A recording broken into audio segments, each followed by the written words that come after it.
என்னோட ஸ்டைல் மீன் குழம்பு எப்படி வைக்கிறதுன்னு பார்க்கலாமா? ஃபஸ்ட்டு மீனை கட் பண்ணி பொரிக்கிறதுக்கு கொஞ்சம், குழம்புக்கு கொஞ்சம் எடுத்து வச்சுட்டேன். குழம்புக்கு வந்து இந்த தலை பீஸ், வால் பீஸ் அதெல்லாம் எடுத்து வச்சுக்கிட்டாச்சு. பொரிக்கிறதுக்கு வந்து அந்த நடு பீஸ் எல்லாம் பொரிக்கிறதுக்கு போட்டாச்சு. அப்புறமா குழம்புக்கு வந்து நான் ஒரு சின்ன லெமன் சைஸ் புளி தான் எடுத்துக்கிட்டேன். நம்மளுக்கு எவ்வளோ தேவையோ அந்த அளவுக்கு புளி எடுத்துக்கலாம். அதுக்கப்புறம் தாளிப்புக்கு வந்து வெங்காயம், பச்சை மிளகா, கருவேப்பிலை, அப்புறம் சோம்பு, வெந்தயம் இதுதான்.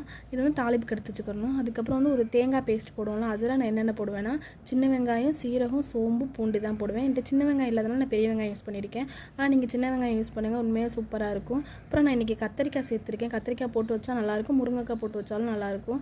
நான் புளிக்கு ஏற்ற மாதிரி தான் தக்காளி வச்சுருக்கேன். நல்லா புளி கம்மியாக இருக்கிறனால தக்காளி வந்து 2 பழம் விட்டுருக்கேன்.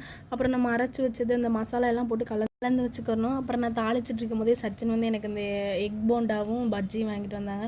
அப்புறம் அதுவும் அப்படியே சாப்பிட்டுக்கிட்டே நான் அடுப்பையில் பார்த்துட்டு இருந்தேன். அப்புறம் கத்திரிக்காய் போட்டு கத்திரிக்காய் நல்லா வதங்கினதுக்கப்புறம் நம்ம கரைச்சி வச்சுருந்தோம்ல அந்த பேஸ்ட் எல்லாம் அதில்